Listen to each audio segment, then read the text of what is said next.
When Jesus had called the 12 together, he gave them power and authority to drive out all demons and to cure diseases. And he set them out to preach the kingdom of God and to heal the sick. He told them, "Take nothing for the journey, no staff, no bag, no bread, no money, no extra tunic. Whatever house you enter, stay there until you leave that town. If people do not welcome you, shake the dust off your feet when you leave their town as a testimony against them." So they set out and went from village to village, preaching the gospel and healing people everywhere. Now Herod the Tetrarch heard about all that was going on, and he was perplexed because some were saying that John had been raised from the dead, others that Elijah had appeared, and still others that one of the prophets of long ago had come back to life. But Herod said, "I beheaded John. Who then is this I hear such things about?" And he tried to see him. When the apostles returned, they reported to Jesus what they had done. Then he took them with him, and they withdrew by themselves to a town called Bethsaida. But the crowds learned about it and followed him.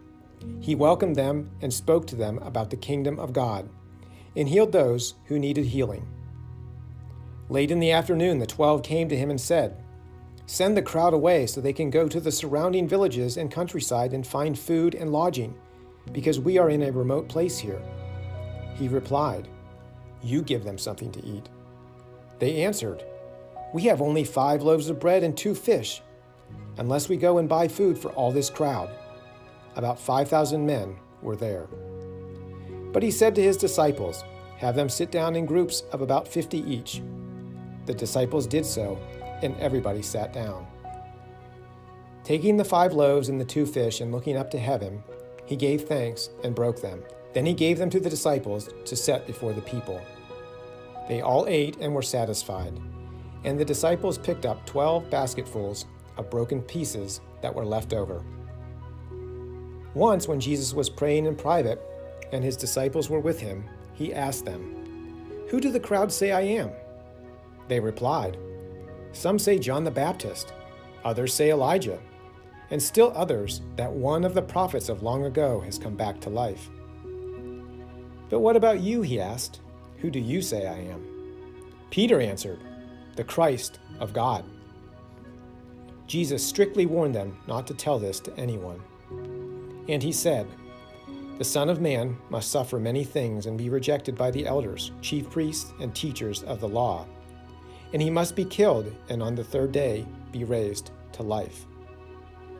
Then he said to them all, "If anyone would come after me, he must deny himself and take up his cross daily and follow me.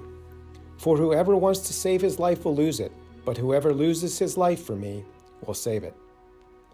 What good is it for a man to gain the whole world and yet lose or forfeit his very self? If anyone is ashamed of me and my words, the Son of Man will be ashamed of him when he comes in his glory and in the glory of the Father and of the holy angels. I tell you the truth, some who are standing here will not taste death before they see the kingdom of God." About 8 days after Jesus said this, he took Peter, John, and James with him and went up onto a mountain to pray. As he was praying, the appearance of his face changed, and his clothes became as bright as the flash of a lightning. 2 men, Moses and Elijah, appeared in glorious splendor, talking with Jesus. They spoke about his departure, which he was about to bring to fulfillment at Jerusalem. Peter and his companions were very sleepy, but when they became fully awake, they saw his glory and the 2 men standing with him. As the men were leaving Jesus, Peter said to him, "Master, it is good for us to be here. Let us put up 3 shelters, one for you, one for Moses, and one for Elijah." He did not know what he was saying. While he was speaking, a cloud appeared and enveloped them, and they were afraid as they entered the cloud. A voice came from the cloud saying, "This is my Son, whom I have chosen. Listen to him." When the voice had spoken, they found that Jesus was alone. The disciples kept this to themselves and told no one at that time what they had seen. The next day, when they came down from the mountain, a large crowd met him. A man in the crowd called out, "Teacher, I beg you to look at my son, for he is my only child. A spirit seizes him, and he suddenly screams. It throws him into convulsions so that he foams at the mouth. It scarcely ever leaves him and is destroying him. I begged your disciples to drive it out, but they could not." "O unbelieving and perverse generation," Jesus replied, "how long shall I stay with you and put up with you? Bring your son here." Even while the boy was coming, the demon threw him to the ground in a convulsion. But Jesus rebuked the evil spirit, healed the boy, and gave him back to his father. And they were all amazed at the greatness of God. While everyone was marveling at all that Jesus did, he said to his disciples, "Listen carefully to what I am about to tell you. The Son of Man is going to be betrayed into the hands of men." But they did not understand what this meant. It was hidden from them, so that they did not grasp it, and they were afraid to ask him about it. An argument started among the disciples as to which of them would be the greatest. Jesus, knowing their thoughts, took a little child and had him stand beside him. Then he said to them, "Whoever welcomes this little child in my name welcomes me, and whoever welcomes me welcomes the one who sent me. For he who is least among you all, he is the greatest."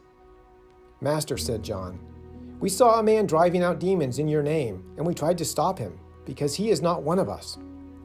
"Do not stop him," Jesus said, "for whoever is not against you is for you." As the time approached for him to be taken up to heaven, Jesus resolutely set out for Jerusalem. And he sent messengers on ahead, who went into a Samaritan village to get things ready for him. But the people there did not welcome him, because he was heading for Jerusalem. When the disciples, James and John, saw this, they asked, "Lord, do you want us to call fire down from heaven to destroy them?" But Jesus turned and rebuked them, and they went into another village. As they were walking along the road, a man said to him, "I will follow you wherever you go." Jesus replied, "Foxes have holes, and birds of the air have nests, but the Son of Man has no place to lay his head." He said to another man, "Follow me." But the man replied, "Lord, first let me go and bury my father." Jesus said to him, "Let the dead bury their own dead, but you go and proclaim the kingdom of God." Still another said, "I will follow you, Lord, but first let me go back and say goodbye to my family." Jesus replied, "No one who puts his hand to the plow and looks back is fit for service in the kingdom of God."